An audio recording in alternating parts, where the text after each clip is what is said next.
El tema de esta predicación, la última predicación de esta carta, Certidumbres Cristianas, tercera parte.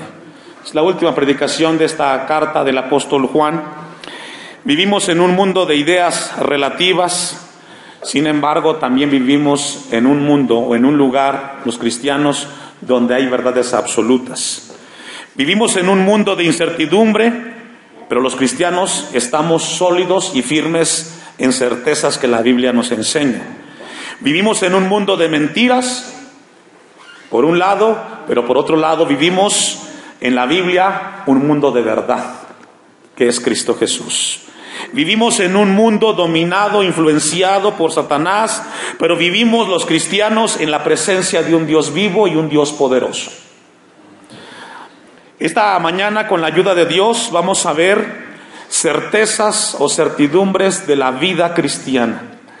Le decía yo hace un momento, dentro de este mundo vivimos tantas incertidumbres, sin embargo los cristianos, cuando venimos a nuestro Dios, encontramos cosas certeras, cosas que nos pueden ayudar a caminar nuestra vida en Cristo Jesús.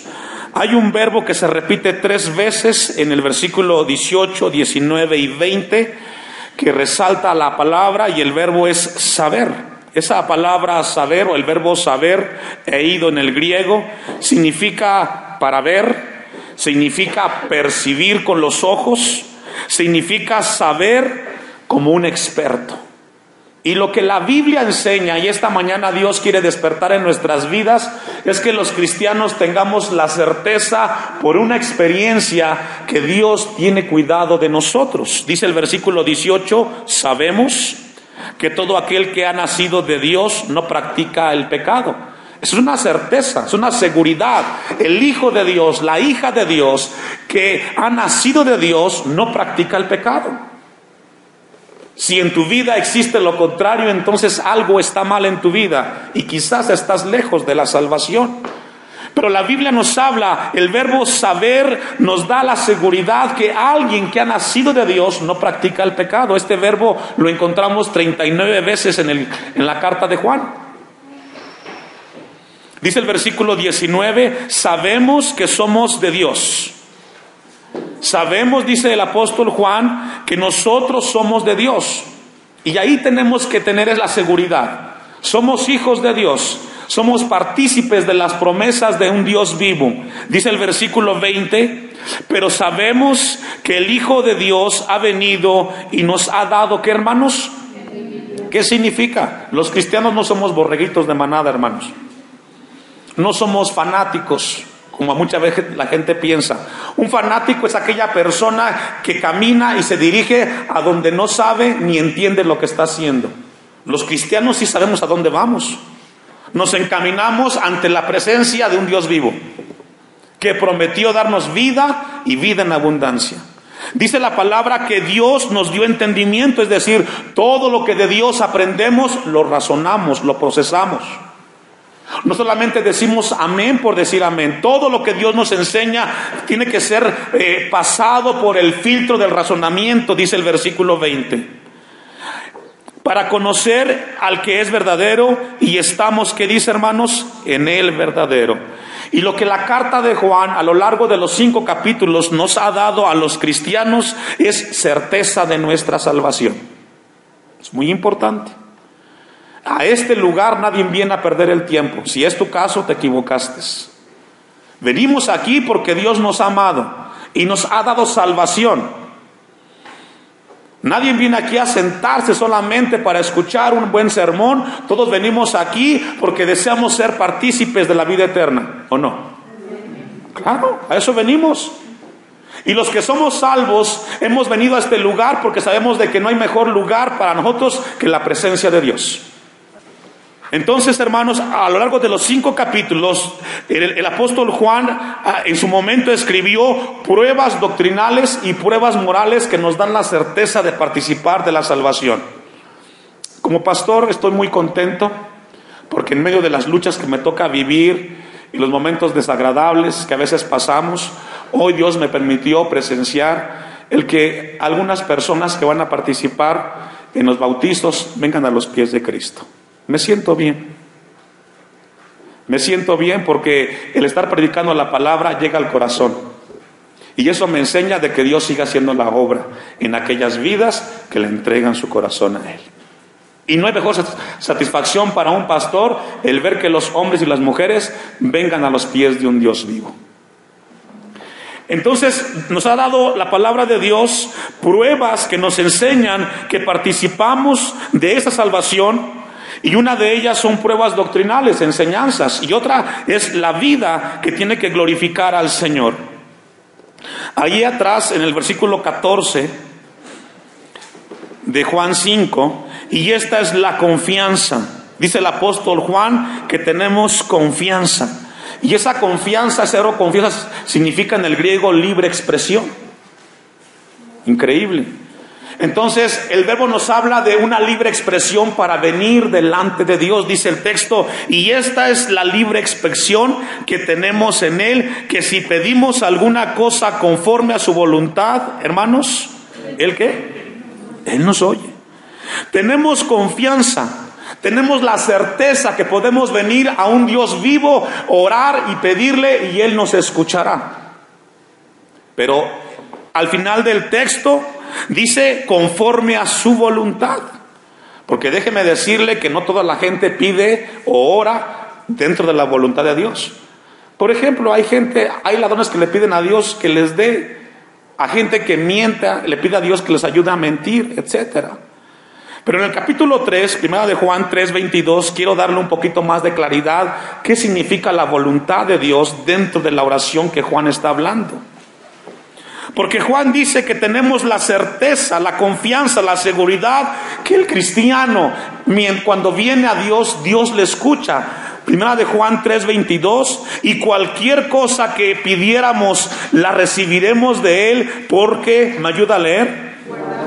Es decir, el cristiano, ¿qué hace, hermanos? Guarda.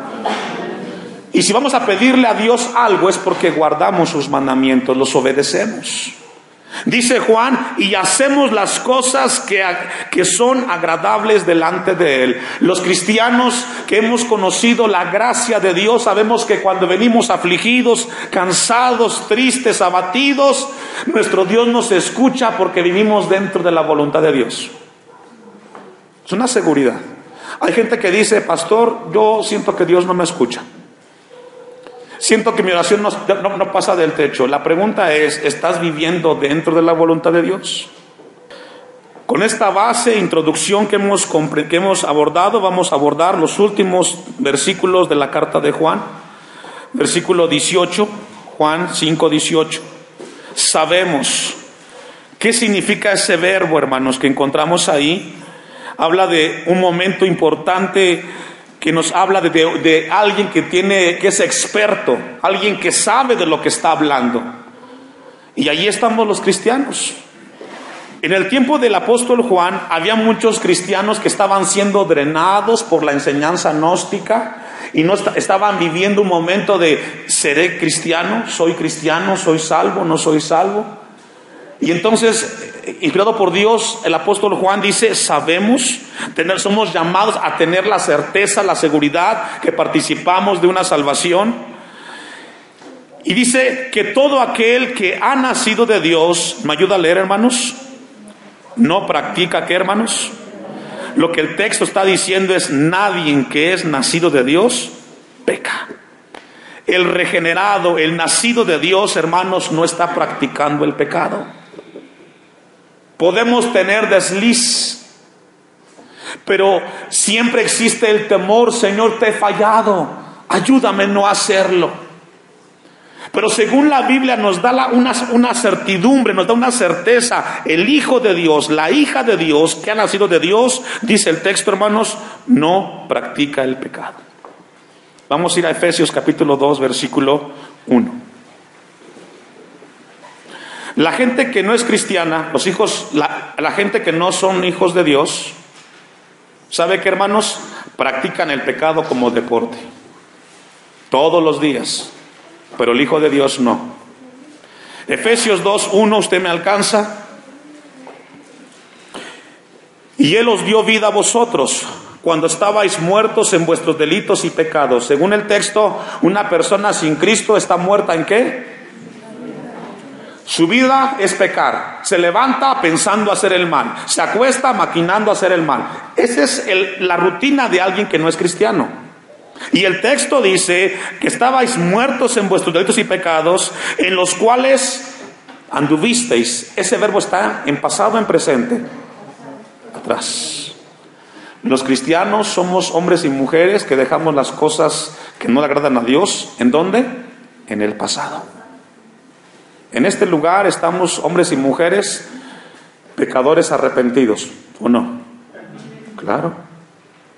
Aquí vinimos todos de una vida desordenada, descuidada, y por la gracia de Dios nos dio una oportunidad para que su amor nos transformara. Y aquí estamos, por eso estamos aquí. Y según el texto dice, en los cuales anduvisteis en otro tiempo, siguiendo la corriente de este mundo. Y este mundo camina de espaldas a Dios. Yo estoy impactado. En mis oraciones, en mi tiempo con Dios, yo le preguntaba, Señor, como sociedad, en el mundo entero, en México, hemos vivido tragedia tras tragedia, desastre tras desastre, y el hombre, hermanos, no piensa en Dios. No le interesa al hombre hoy buscar a Dios.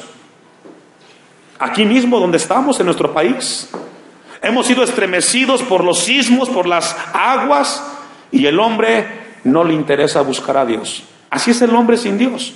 Vive pensando en las cosas de aquí y de la hora, dice el versículo 2, conforme al príncipe de la potestad del aire, el espíritu que ahora opera en los hijos de desobediencia. 3, entre los cuales también todos nosotros, Efesios, vivimos en otro tiempo. Es decir, allá estábamos, de allá Dios nos trajo para vivir una vida diferente. ¿Cuántos dicen amén? Si tú eres alguien que está practicando el pecado, estás mal. Si tú eres alguien que está haciendo las cosas que no le agradan a Dios, tú estás viviendo fuera de la voluntad de Dios. Lo que el texto está diciendo, todos vosotros vivimos en otro tiempo pasado, en los deseos de ¿qué, hermanos? Nuestra carne. Y déjeme decirle que la carne es insaciable e indomable. Nunca se sacia. Dale un domingo para recrearse y ¿sabes qué? Quiere otro y otro. Dale un sábado, dale un martes que es culto de estudio. Hoy no voy al culto. Y al siguiente martes tiene otro punto para no venir al templo. La carne es así, es insaciable e indomable. Haz algo malo, hermanos. Por ejemplo, ponte a ver televisión todas las noches y al siguiente día la carne quiere ver más televisión y más televisión. La carne es así, es indomable, insaciable. En el caso de los que adulteran, tienen una y piensan que esa le ayudará y será mejor que la que tienen en casa, y buscan otra y agarran como deporte el adulterio. Así es la carne y viven engañados, la mentira, etcétera. Dice el texto, viviendo en los deseos de nuestra carne. Y si esta mañana tú estás viviendo en los deseos de la carne, Dios te dice que si no buscas a Dios, tu carne es insaciable e indomable, hermanos. Haciendo la voluntad de la carne. Y ahí está. Es que no puedo dejarlo, pastor, me cuesta. Yo quisiera ya no decir groserías. Sujetar la carne en el nombre de Jesús. Dios nos dio dominio propio. ¿Qué significa eso, pastor? Que Dios nos dio la potestad en el nombre de Jesús para sujetar nuestros instintos carnales. Pasa la mujer enfrente y ahí van los ojos. O el hombre ajeno. Dios nos dio dominio propio, hermanos. Y los que hemos experimentado la gracia de Dios, sabemos que sí se puede sujetar los instintos carnales. ¿O no, hermanos? Haciendo la voluntad de la carne y de los pensamientos, fíjese. Y éramos por naturaleza hijos de ¿qué, hermanos? Ira. Lo mismo que los demás. Ahí está, lo que está describiendo es la gente sin Dios. Pero el apóstol Juan dice, tenemos la certeza que los hijos de Dios no practican el pecado. Y ten la seguridad. La gente que practica el pecado son desafiantes, son enemigos de Dios. Primera de Juan 3:4, hermanos. Vamos a leer un poquito más acerca de estas personas que practican el pecado. ¿Cómo sabes si alguien es creyente? Respuesta: mira su vida. ¿Cómo sabes si alguien es cristiano, hermanos? Date la tarea de ver cómo vive, cómo se conduce. Ahí está el reflejo. Por sus frutos los conoceréis. Cristiano no es un título que traemos aquí colgado en el pecho. Cristiano es un carácter que glorifica a un Dios vivo. Y vivimos las enseñanzas de Cristo. Todo aquel que comete pecado infringe también la ley, pues el pecado es infracción de la ley.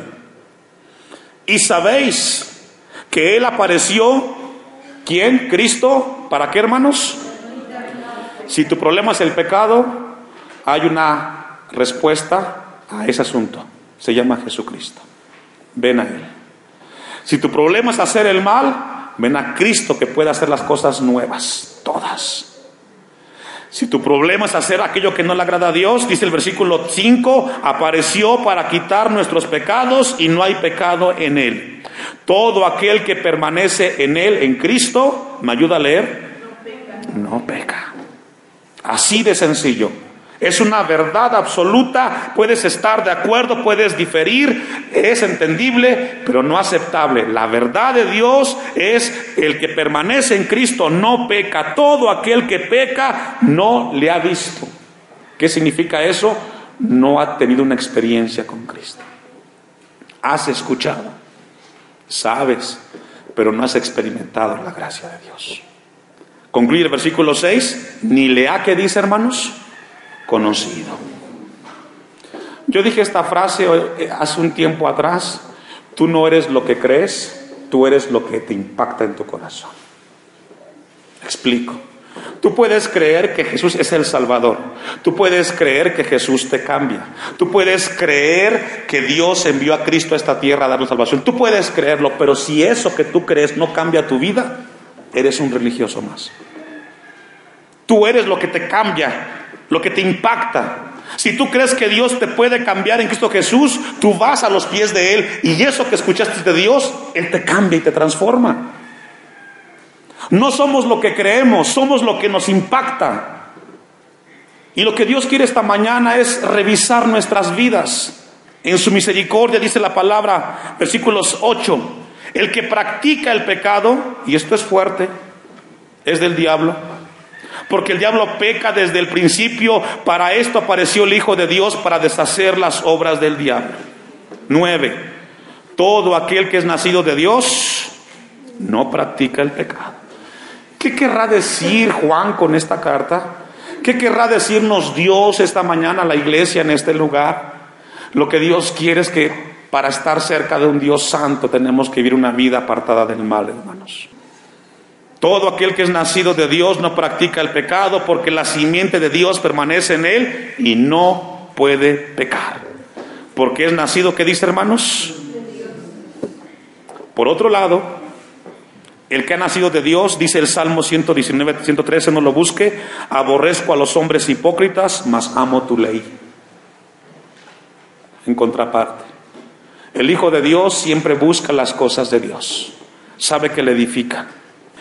Vamos a regresar a Primera de Juan 5:18. Sabemos que todo aquel que ha nacido de Dios no practica el pecado, pues aquel que fue engendrado por Dios le guarda, y el maligno, ¿qué dice, hermanos? Déjeme decirle, hermanos, que no es correcto echarle la culpa al diablo de nuestras malas decisiones. Tristemente, el hombre de hoy responsabiliza al diablo de todo. Llegó tarde al culto, el diablo. Se levantó tarde, el diablo. Los hijos van mal, el diablo. No. Según el texto que estamos leyendo, dice la palabra de Dios que Dios nos guarda y que el maligno, ¿qué, hermanos? Ten la seguridad que el diablo no te va a obligar a hacer nada. Nada. Él va a poner en tu mente solamente ideas, pensamientos, pero jamás te va a obligar a hacer las cosas, porque Él es un enemigo vencido. Y según la Biblia nos enseña, la seguridad es de que el maligno no nos puede tocar. No. La que se presta para hacer las cosas que no le agradan a Dios, hermanos, iglesia del Señor, es nuestra carne. Por eso la carne hay que sujetarla.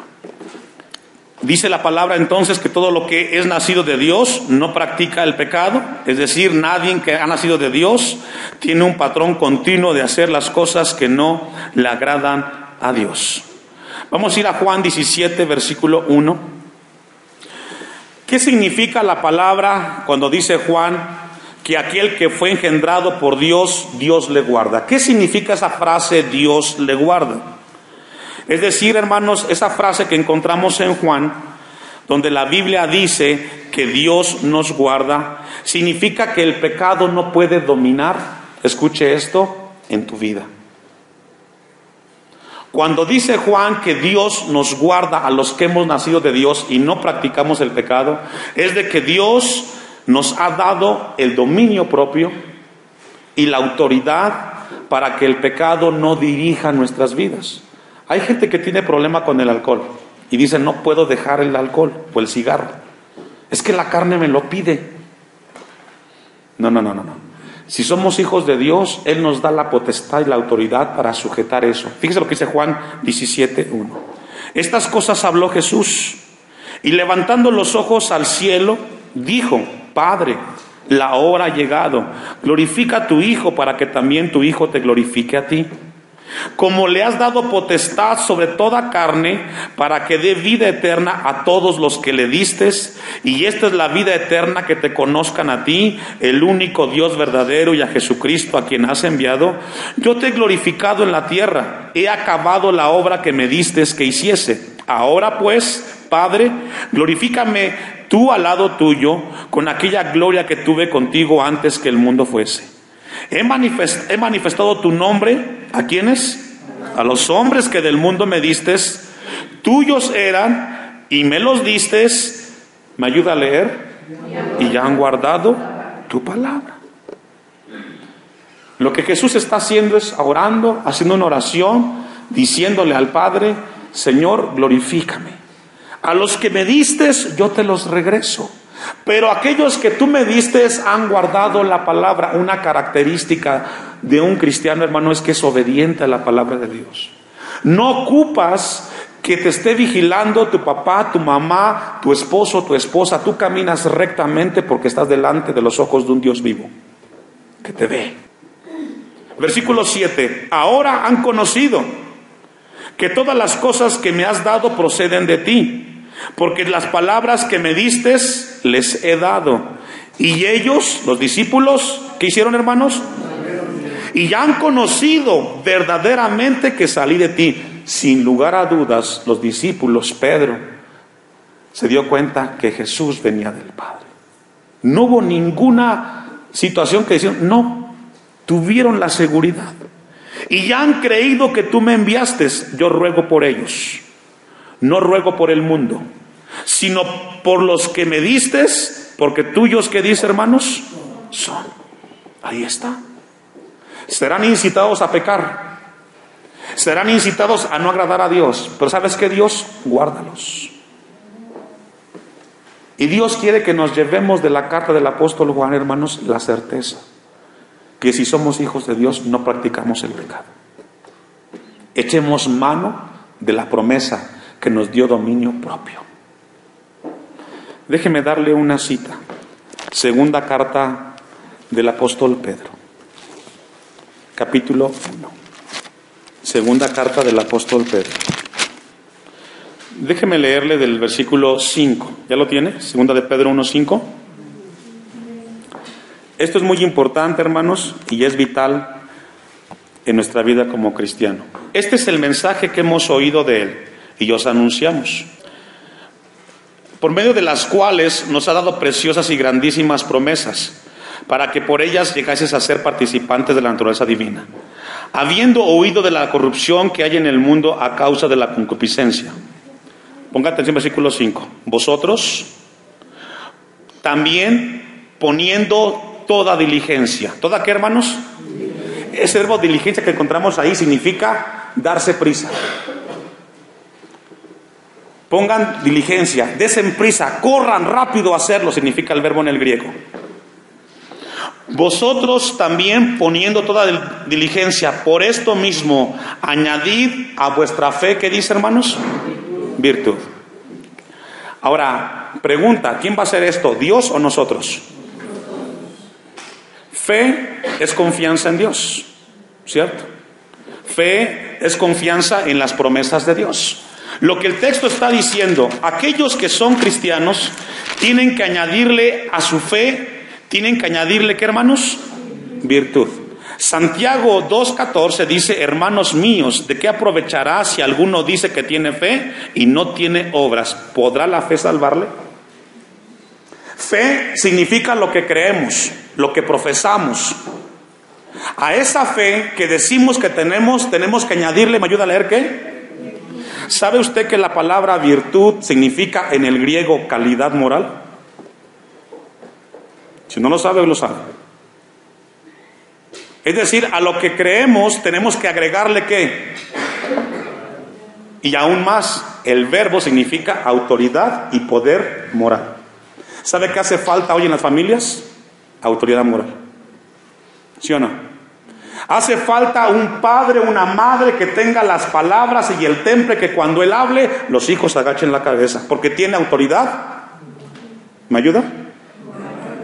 Que cuando el padre llame al hijo a cuentas, tenga el hijo que agachar la cabeza, porque el padre tiene poder ¿qué? Moral. Hace falta el día de hoy, hermanos, hombres y mujeres que tengan autoridad, valor, moral. Vas con los hijos y le dices, hijo, no hagas esto, y el hijo te dice, papá, pero si tú estás peor que yo, ¿de qué me dices?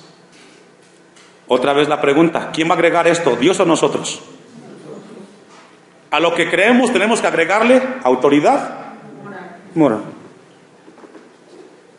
Tenemos que ser hombres y mujeres, esa es la certeza, hermanos. El problema que tenemos hoy en las iglesias es que no hay hombres y mujeres con autoridad moral. Y una persona que tiene autoridad moral es aquella persona que difícilmente vas a encontrarle algo que no le agrade a Dios. Y de esos hombres y mujeres quiere Dios. ¿Cuántos dicen amén? Si tú quieres que tu voz se escuche aquí, allá afuera, en el trabajo, sé un hombre y una mujer con calidad moral. Y si continuamos leyendo el texto, porque está interesante el texto, no solamente agrégale calidad moral a la fe, porque es muy fácil aquí levantar las manos, hermanos. Eso no cuesta. Venir aquí, levantar las manos, orar, cantar media hora, cantar no cuesta. No. A tu fe agrégale esto, calidad moral. Y a tu calidad moral, según el texto, hay que agregarle ¿qué, hermanos? Conocimiento. Ahora, ¿cómo agregamos el conocimiento? Pues tenemos que leer la Biblia, tenemos que venir a los cultos, tenemos que orar. Las cosas de Dios no vienen por obra de la casualidad, por magia. Si tú quieres ser un buen cristiano que glorifica a Dios, tienes que agregarle a tu vida conocimiento de Dios. Cuando usted tiene un problema, hermanos, con algo legal, ¿busca a un buen licenciado o a un mal licenciado? ¿A que sí? Cuando usted va al doctor, ¿busca a un buen doctor o a un mal doctor? Bueno, también hay buenos cristianos y malos cristianos. ¿De cuál quiere ser usted? A los buenos, ¿verdad? ¿O no? Entonces, ¿qué? Agrégale a tu fe calidad moral. Y luego, conocimiento. Para que entonces el hermanito, el joven que está aquí al lado, voy a buscar al hermano Chava porque el hermano tiene calidad moral. Qué hermosos que te vengan a buscar a ti, los demás, porque saben que puedes darles un consejo sensato, sabio, inteligente. Pero vuelvo y repito, esto hay que cultivarlo, hermanos. Hay que trabajarlo todos los días. Amén. Y si continuamos leyendo el texto, hay que agregarle a la fe o a lo que crees calidad moral. ¿Y luego qué más? Conocimiento. ¿Y luego qué? Dominio propio. Es decir, ya Dios me dio tanto conocimiento que a la carne hoy ¿qué? La sujeto. Y entonces soy un hombre de calidad moral, de autoridad moral. Por eso dice Juan que el que ha nacido de Dios no practica el pecado. Y todo esto, hermanos, es responsabilidad exclusivamente de usted. Es más, yo no puedo hacer por usted lo que usted tiene que hacer. Aunque yo quisiera hacerlo por usted, no puedo. Yo voy a hacerlo en mi vida. Usted tiene que hacerlo en su vida, en su caminar. Como pastor, yo no puedo hacer por las cosas que usted tiene que hacer. Yo hago por las mías. Yo le agrego a lo que creo calidad moral. Yo le agrego a mi vida, a lo que creo, calidad moral y conocimiento. Tal pareciera que solamente del pastor es el que se prepare para predicar. Esto es de todos. ¿Todos somos hijos de Dios o no? ¿Quién va a educar a sus hijos? ¿Usted o yo? Entonces, agréguele a su fe calidad moral, conocimiento, ¿y qué más? Y luego, paciencia. Pregunta, ¿quién va a hacer esto? ¿Usted o Dios? Hermanos, las cosas de Dios no son místicas, son prácticas. Lo que hace falta es poner un poco de atención. ¿Y cuánta paciencia hace falta? Pero déjeme decirle, si solamente se queda con la fe, hermanos, hasta ahí. Hay gente que dice, pastor, ayúdeme. No, usted ponga en práctica las cosas de Dios. Usted, ya son 8 años, crezcamos, maduremos. Dice el texto, agregarle a la fe calidad moral, a la calidad moral conocimiento, al conocimiento dominio propio. ¿Y qué más, hermanos? Paciencia. ¿Y a la paciencia qué dice, hermanos? ¿Sabe que la piedad significa todo lo que tiene que relacionarse con Dios? Involucrarnos en las cosas de Dios. Tenemos un congreso. ¿Cuántos se quieren involucrar? Solamente los de acá no quieren. ¿Cuántos? La piedad es eso. Las cosas de Dios. Viene en puerta un congreso, vienen muchísimos jóvenes. Y tenemos que involucrarnos, porque la fe no solamente es un título, soy cristiano, no. Tenemos que agregarle lo que dice el apóstol Pedro. Ahora, si usted no lo hace, hermano, si usted no lo hace, nunca va a crecer. Ahí se va a quedar. Piedad, dice el versículo 6. Y a la piedad, ¿afecto qué? Algo importante, hermanos, si regresamos al versículo 5, dice poniendo toda de diligencia. La palabra diligencia significa corre, rápido, apúrate, te toca hacerlo. Lo que dice el texto, apúrate, agregarle a tu fe calidad moral. Hazlo a prisa, es algo de hoy, no para mañana, eso hazlo hoy. Me he extendido un poco, vamos a darle a Dios gracias, porque Dios es bueno. Queda una gran responsabilidad, hermanos, porque somos llamados a madurar. La palabra de Dios nos da conocimiento, y a mayor conocimiento, yo cumplo como pastor, pero usted tendrá que entregar cuentas con Dios de aquello que escuchó. Y ahí no habrá nadie que lo ayude. Ni tu mamá, ni tu papá, ni tu esposo, ni tu esposa. Todos delante de Dios, únicos, individual. Que Dios nos ayude. Póngase de pie.